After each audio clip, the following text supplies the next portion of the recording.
Abandoned by her mother at the age of 4 and reared by a working father, Irish Beth Maddock was left to care for her 1-year-old brother. But they lived on a lake where they spent many afternoons discovering God's creation and his compassion. Joining me to talk about her experiences, now chronicled in her new project, is Irish Beth. So tell me, what was it like growing up in, British Columbia, Canada? Yes, we lived in Vernon, BC, and back in the 1980s, we lived on a lake, and my book is about an experience I had growing up out there. But you also talk about in your backstory how you grew up in a single father home. You were reared by your father, and you had to kind of take care of your 1-year-old brother. So was it like you all going out on different adventures, and you happened to, I guess, discover God right there? Tell us about that part. Well, writing my story was very healing in regards to past experiences I had. Back in the 70s, my birth mom chose to leave our family, and I was 4 years old, my brother was 1. I remember my dad came home from work and found us alone, and he didn't have supports himself, so he would come home at lunchtime from work to check on us, and he'd be back by supper. So as a 4-year-old, I learned very quickly how to parent my 1-year-old brother, and I also learned very quickly that parents can forsake you. Now, the celebration of God in this scenario is that I realized later in life Jesus was always there, and my brother and I didn't know that, but I see it now, and in writing my story, it was very healing to know that Jesus was always with us in our loneliness. So did God kind of, it seems as though God kind of met you where you were, your four-year-old mind, when you would go down to the lake. So that's the backdrop for the great carp escape. Kind of talk about that, those adventures when you would take your brother to the lake, and what did you discover about God? Well, just all the different creatures. There were minnows, there were tadpoles, there were Canadian geese, there were blue herons, and being able to be in that surrounding and solitude of God's creation and discovering who he was in those areas, even though there was so much pain going on in our lives. I didn't see it so much then, but just looking back now, I certainly see it now. And now this is your new project, Perfect Time, summer. Yes. I know that you probably, how many children do you have? I have one. One, okay, so your child has to read, must be a reader, I'd imagine. Certainly is. So what are you trying to tell kids in this adventurous story? Well, I missed the message that God thinks we're wonderful. I don't want other children to miss this message. This is something that they need to know to help them to make good choices and to know that they are not alone in growing up and being who God has called them to be.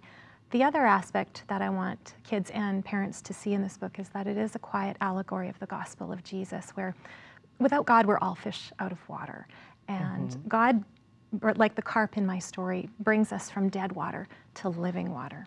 Tell us about the carp. Tell us about the main character.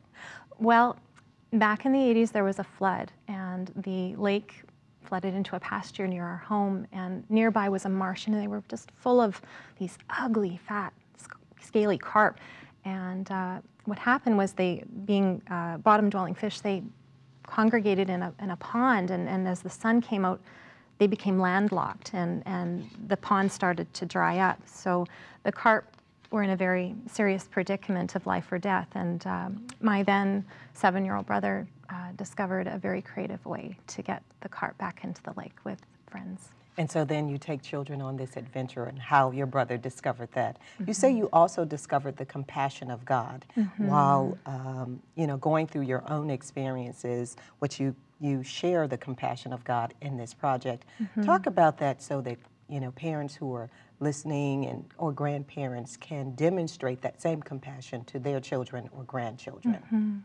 I think it's very important to, even though people or creatures may look different and may be repellent at first, I think it's important to remember that God has made every single one of us beautiful. And the acceptance and understanding, compassion can come when those things arise. So being a voice to the voiceless is another theme that I really believe that the Lord is wanting me to share in this story. You know, as you tell your story, I can't help but wonder, what about your relationship with your father or your mother who abandoned you? Did she ever come back into the picture? My birth mom never was able to reconcile with us. I was not able to reconcile with her, and I pray for her, and I pray that God will show her the path that he has for her.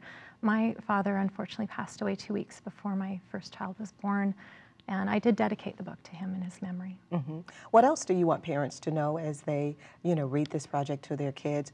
Or, how can you jumpstart the process of reading? Because kids now have a screen and a handheld device and they don't want to read. Or, I mean, some can say that they're reading on their handheld device, but I don't go for that line.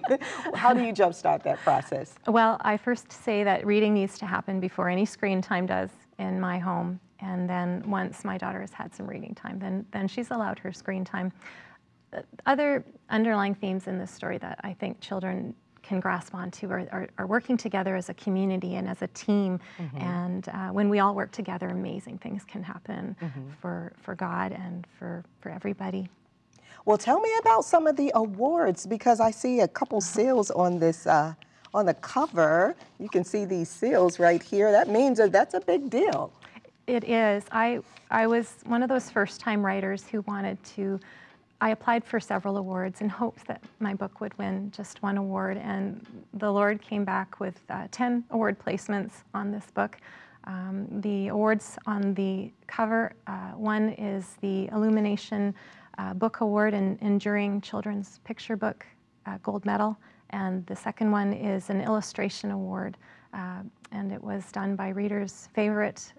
I believe the judge was from Walt Disney, so I'm amazed at what God has done. I mean, what's the secret to your success? I mean, why do you think this message resonates with readers so much?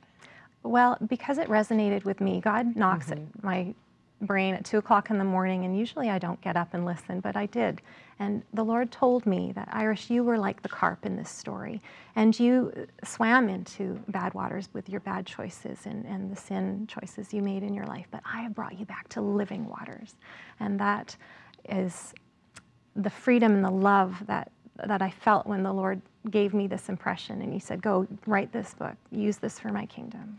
Well, congratulations to you on so many awards for this project. To connect with Irish, go to irishbethmaddock.com or go to harvest-tv.com for a link to her new project, The Great Carp Escape. Harvest continues in just a moment.